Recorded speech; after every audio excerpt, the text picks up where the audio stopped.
popular saying that a rolling stone gathers no moss. What that simply implies is if you are on your target, if you keep moving and you ignore all distractions, you will get to your destination point as at when due. On this note, I welcome you again to the exciting episode of the Backstage Story Show on Nollywood Radio France. My name is Demola Sanyaolu. I'll be right back after this short break.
Yes, welcome back. Today is going to be a very exciting episode of the Backstage Story Show because I have with me a very special guest. It's a Ghanaian musician, he's a singer, he's an actor, he's a producer. He resides right now in Washington, D.C., and he's the producer of the movie that is making rave right now. I have with me KOBY MAXWELL, or Quincy. KOBY, good afternoon. Good afternoon, Demola. How are you? Very well, thank you. I would like you to say hi to your friends and fans all over the world. Well, hello, fans and friends. I'm KOBY MAXWELL, and you're tuning in to Backstage Story Show with Demola on Nollywood Radio France. Yes. I'm happy to be on your show. All right, KOBY, thank you. KOBY, you have a very brilliant resume. You are a producer, you're a singer, you are an actor. It's a wow. Now, can you tell us a brief history about yourself before you moved into Washington, D.C.? Well, I started with the music. You can call anybody as, musician or stuff, but I'm an instrumentalist. I play bass guitar, and I've played bass guitar for about close to 20 years. So I started with instruments, play with all the musicians in Ghana, and I moved on to Europe. I played with the musicians over there, and then the United States, where I played with artists like Sean Paul, Chaka Khan, John Warwick, and many international artists. That's on the music side. I went on to start recording my own, albums, and I have 4 albums under my belt, and a couple of other singles. So KOBY MAXWELL is Ghanaian, artist, musician, and see the opportunity of movie making, and I jump into that. So we'll get to that, but that's a little bit of who I am, KOBY MAXWELL. KOBY, you're a multifaceted, multi-talented person. Was it the struggle in this part of Africa that made you to diversify? I'm sorry, can you repeat that? All right, so was it the challenges in Africa, basically probably some of the challenges we face in terms of economy and things like that made you diversify into singing, acting, and production and producing? No, not necessarily. It's a passion. You know, when we started playing and I was playing music, I was not even getting paid, but I didn't care about pay. As long as I get a good instrument to play, I'm happy. And that was the passion I had from the beginning of my career. And that is what is still existing in me right now, even on movies. You know, I jump into movies by passion. You know, when I see a lot of things that is going on with our industry, the movie industry, you know, my passion developed so much into it, and that ushered me to get involved to start producing. And you know, here my second film is One Night in Vegas, and it's already, you know, a big of you know, change in Nollywood. All right. Before we go into movie, there are a series of albums that you've produced.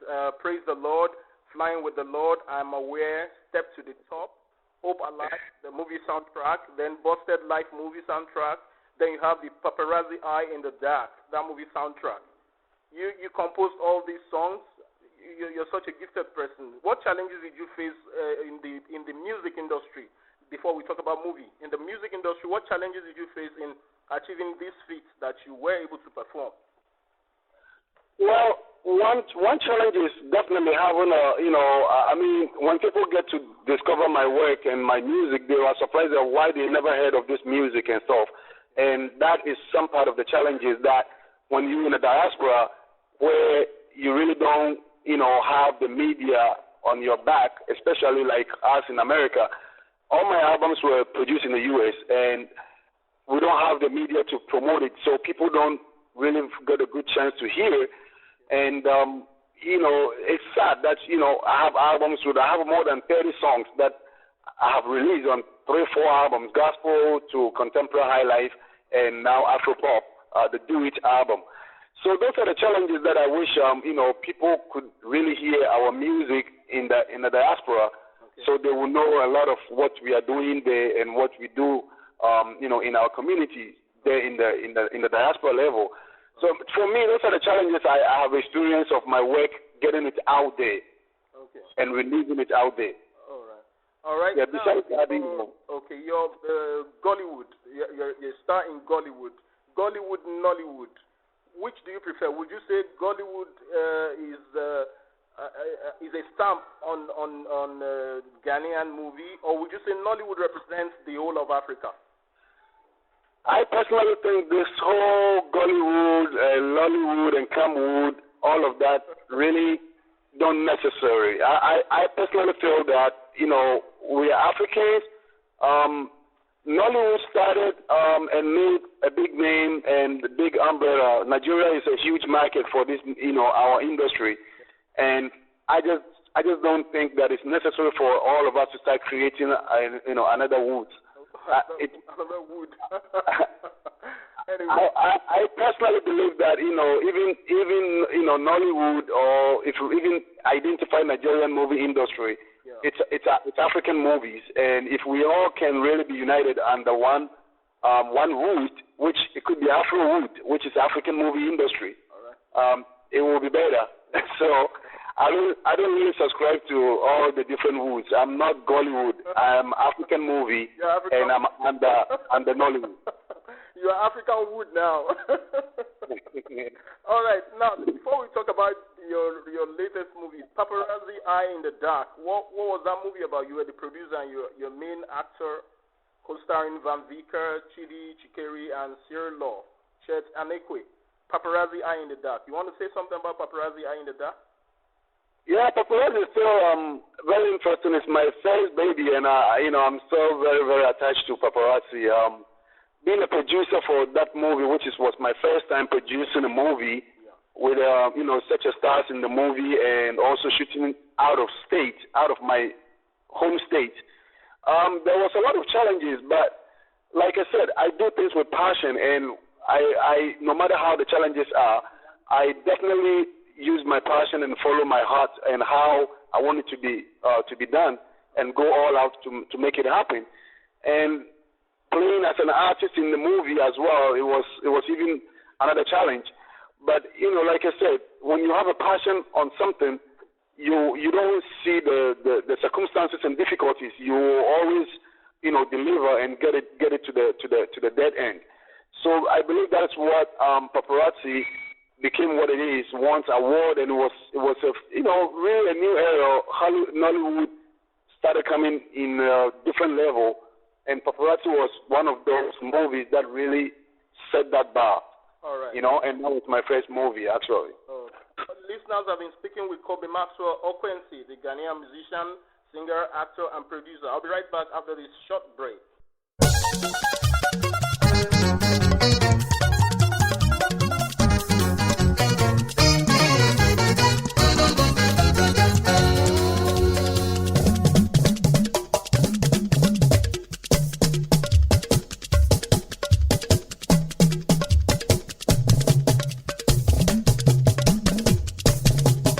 Ọmọ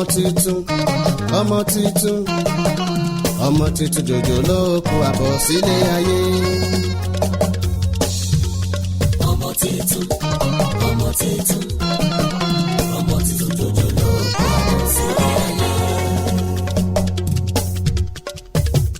Ọmọ ọ̀sìn. Ọmọ tuntun àlejò ayé. Àní ọmọ ọ̀sìn. Ọmọ tuntun àlejò ayé. Ìyá àbúrò. Olúwa ti fún ẹ lọ́mọ àgbẹjọ́ dalẹ̀. Bàbá àbúrò. Olúwa ti fún ẹ lọ́mọ àgbẹjọ́ dalẹ̀. Ọmọ tí a délé ní àdàgbà àdàrúgbó àmì àṣẹbìrì kárí. Ọmọ tí a délé ní àdàgbà àdàrúgbó àmì àṣẹbìrì kárí. Ọmọ tuntun. Ọmọ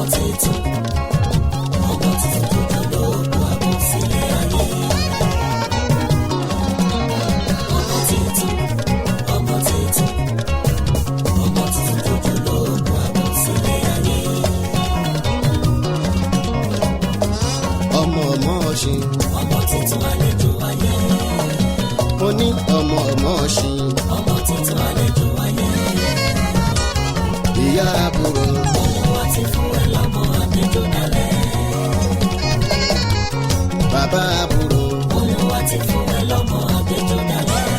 Ọmọ tí a bílẹ̀ ní àdàgbà àdàrúgbó àmì àṣẹbìrì kárí. Ọmọ tí a bílẹ̀ ní àdàgbà àdàrúgbó àmì àṣẹbìrì kárí.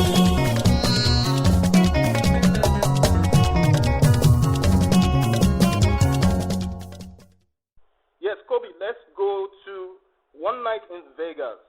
One Night in Vegas, there's so much noise, there's so much applaud for that movie. What inspired you to produce One Night in Vegas? Well, thank you. After finishing paparazzi, winning some awards and going around the world for tours and releases, the next step was to do something different and something even more collaborative with the diaspora. And I think when the inspiration came about what happened in Vegas stays in Vegas, I was in a point that I wanted to do something different, but again, make it a very diaspora project. Okay. And One Night in Vegas was born when I was in another movie, which it wasn't my movie I produced. I was an actor in that movie.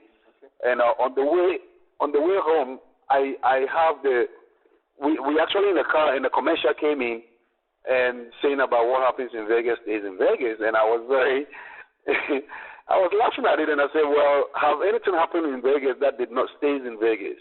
All right. And basically from that time, this story started, and I wrote the story and started putting it together. I have my screenplay writers to get involved, and this project went through a processing, through production. Even the script, we have to rewrite it again, get people taught and professionals to be involved. So I am not surprised what this movie is right now that the whole world is, talking about and looking at. We went through a real process to get this movie to where it is. To be fortunate to work with some actors like Jimmy John Louis, he will not just accept anything and just jump on it.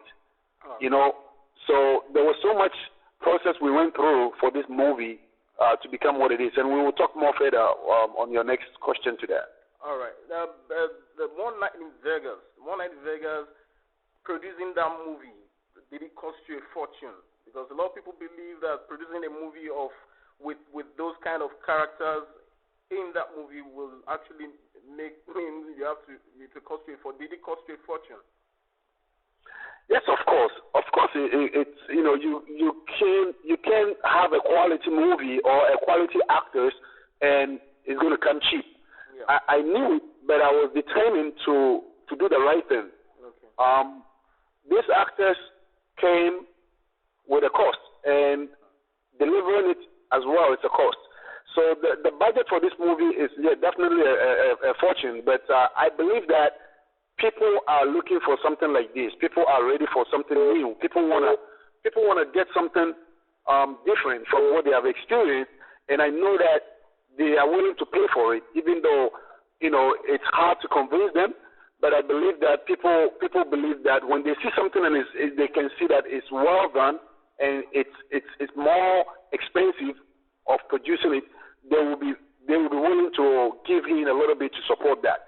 So yes, it cost us a fortune, but again, I think it's the right thing to do. It's time for us to advance where we were to next level. All right. Now the premiere of One Night in Vegas. Rebecca Monye is having that premiere in the U.S. in Houston, Texas. You had a premiere 2 days ago in Lagos and Silverbird. How did the turnout look like? Yes, premiere in Nigeria was great. It's very interesting. Nigeria is big. Lagos is so big, and the movie opening in so many different theaters. So people are going to where it's convenient for them, and we, myself, and all my co-stars, and from music and movie industry, we came on one location, which is the Silverbird Galleria.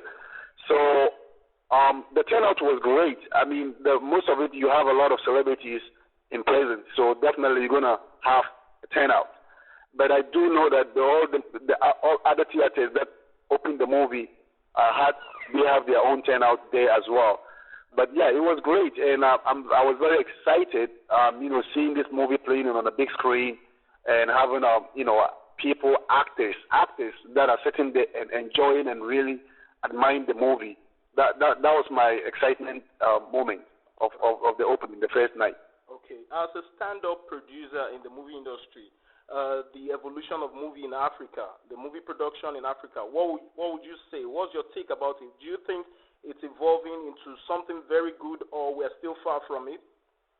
Considering the several producers we have now, the crop of producers we have now, from your own point of view, would you say we're evolving into a standard that the world has to reckon with? I think it's coming to a point that the world will pay attention to us, because if you look back where the Nollywood and African movie industry was, again, like I said, quality audio and all those things, you can tell that these days has been advanced. Of course, we love to tell our stories. We love our own stories, how we live our life, what it relates to us. So we will never try to make movies as Hollywood does, because that's not what we experience as far as our own stories. So we're always going to tell our drama, and our life is full of drama. So we're going to keep telling our story. But my challenge or my vision of this new era, new generation, new producers, is taking the quality of Hollywood, the technical part of Hollywood, into the Nollywood world. And if we do that and bring that technicality into our movies, I believe that the Hollywood audience will fall in love with us as well, and we will be able to get our movies to theaters in the diaspora and the U.S. especially. Okay.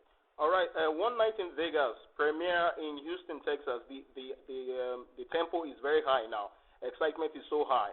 What's your expectation of the One Night in Vegas premiere in Houston, Texas? Well, I'm excited because Houston is another hub of Nollywood, and I believe that taking the movie to premiere. Of course, we did the world premiere in Washington D.C. Yeah. And I did whatever support from the whole diaspora community in D.C. And it was very excitement night. Going to Houston, it's actually, I think it's going to be the next state that is hosting this movie after Washington D.C. as premiere, because the movie has been in film festivals in LA, Dominican Republic, and United Nations in New York. But all of that was a special screening. It wasn't really a public screening. So Houston is hosting this movie as the next state from Washington, D.C. that is premiered one night in Vegas. And I'm excited about it, and I know people are ready for it, and they're gonna get what they have been looking and expecting. Nobody will be disappointed. It's a movie you must watch. I stand there, ask people watching the movie, come out and ask them their feedback, because I don't want to get feedback from industry people like myself and movie actors and industry. I wanted the public to tell me how they feel about the movie. And I can tell you that people don't even know that I'm the producer, but I just asked the question, and their feedback is not just saying it. I wish we can record them on the radio for them to say it.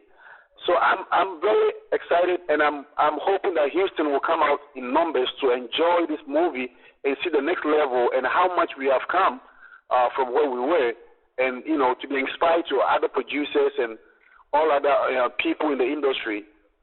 So I'm excited. I'm getting ready for it. I'm in Africa now. I'm coming, and Houston will be the first stop for this movie to display. So I'm excited and ready for it. All right, listeners, you're still on the Backstage Story Show on Nollywood Radio France, and I have been speaking with KOBY Maxwell, the veteran actor, producer, singer, musician, and he's still here with me. KOBY, thank you for coming on. Now, KOBY, let's talk about your awards. You have this Award of Excellence and Outstanding Performer in 2009. You have the Humanitarian Award for the Doctors for the Village in 2010. You have a USA Excellence in African Music in 2010.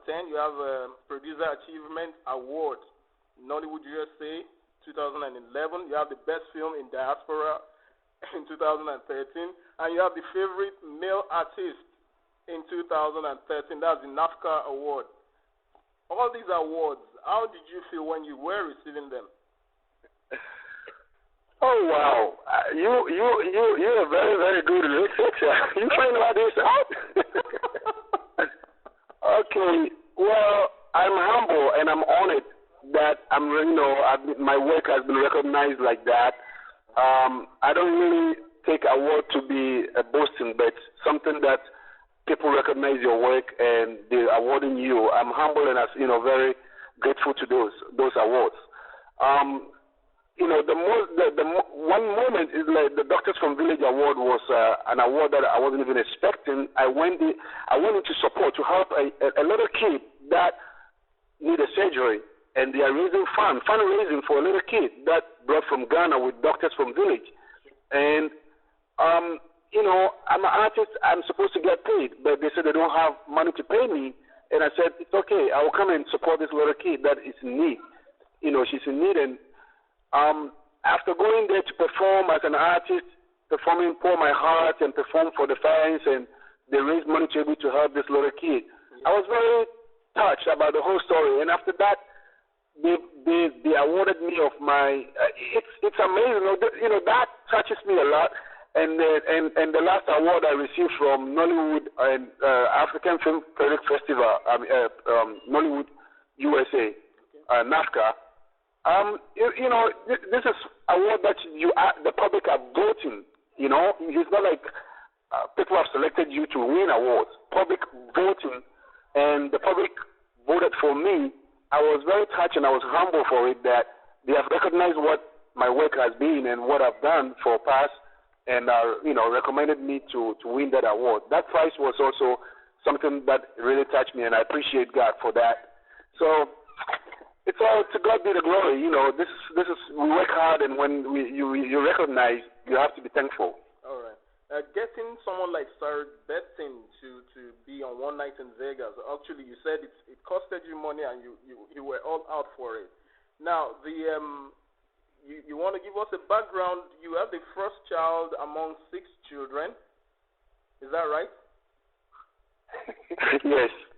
All right. Now, supporting your family, your parents, did they support you, your ambition in the music, in the movie industry? What challenges did you have from your parents in moving into this direction? Was there any apprehension? Was there any antagonism about you taking a career in music and movie? Well, of course, my story wouldn't be different from many talents from Africa. Or, as you know, we always expect that, my child or my son or my daughter will become a lawyer or doctor or whatsoever, those professional careers. And my mother was not really there or happy for me choosing to be a musician, entertainer. So I went through many challenges on that. But when it's your talent and you have a passion, that's what you want to do. I think you get to a point they understand and they give you the freedom to go ahead and do what you love to do. And that's my story. It wasn't easy from the starting. They didn't want to have me become a musician. But with all the challenges and all the stopping me, they still see that that's what I want to do. This is what I want to do. And they get to a point they have to let me, and now they are proud of me. My mom is really proud of me. All my siblings are proud of me, and they see my work and, making difference and contributing to people's entertainment around the world. They are proud of it. So that's my story on that. All right, listeners, I have been speaking with KOBY Maxwell. KOBY Maxwell is a veteran in terms of music and in movie production. KOBY, let's talk about your adventure into America. You have performed in places like the Kennedy Center. You've performed in Radio City Music Hall in New York City, and you've shared the stage with prestigious artists like Nancy Wilson, Chaka Khan, Dionne Warwick, and then you performed with reggae superstar Sean Paul, Barrington Levy, Sanchez Ziggy, and Stephen Marley. Wow. If I keep mentioning all these names, your adventure into America, how did it go? Oh boy, you research a lot. Okay, well, honestly, I'm a musician. When I get to US, my dream is to go to music school, further my my musical education, and but I was hot. I was damn good bass player. So anywhere I play or I jam, people want to play with me, and I joined in a band that play jazz music. So, and that is Mr. Toby Foyer and Orchestra Africa. Mr. Toby plays in the universities in the U.S. and jazz festivals and all of that. And through playing with Mr. Toby, I gained recognition to all these names that you called. So I was able to play with them on stage. And it was a fun time. I was enjoying, really enjoying playing bass guitar, but it gets to a point that I wanted to record my own music, and that's when I started and produced my first song, my first album, Praise the Lord. And, it went on, and now I play the bass guitar only for Mr. Toby's band. I'm still with the band. When he calls me, we go and play. But I'm not doing a lot of gigs around like before. I'm all over the place playing gigs with the band, but, I still love the bass. I enjoy, that's my baby. I play the bass guitar still at church every Sunday, and when Mr. Toby calls me, I go and play. Or when I'm doing my own show, then I play the bass guitar as well. All right, KOBY Maxwell, it's been nice having you here.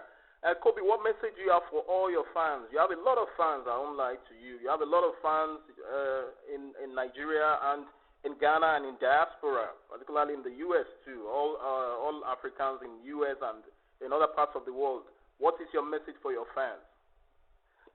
Well, I must say that, you're the reason of what I always got up to do, writing music or writing story for fame and so on and on. I care for my fans so much. I love my fans. I care for them, and I want to give them what they like or what they want. So, again, let me say thank you, all my friends and fans out there. I really have really loyal fans that anytime they see I'm doing something, they come to support. They don't even consider me as a star. They come to support me because they want to see my dream come true. And I'm very, very fortunate, and I'm very, very, very grateful to all of you guys out there, especially my U.S. diaspora fans. the Liberian community, the Sierra Leonean community, Nigeria community, and so on, Ghana, of course, Cameroon. You know, I'm a diaspora artist, so when you say Koby from Ghana, a lot of you guys know that, yeah, but I love his music in Liberia, I love his music in Sierra Leone. So thank you guys for supporting me, and keep supporting me, because there's more to come. You have not seen anything yet.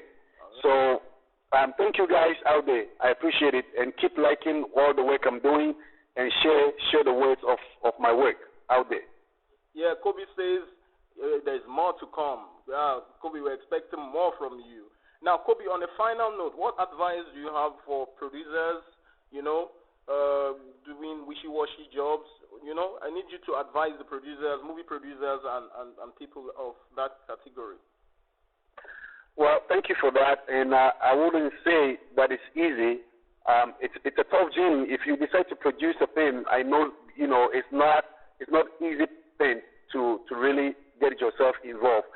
But the first thing I would say is have the passion, because if the passion is there, you're going to go all out and get it done properly.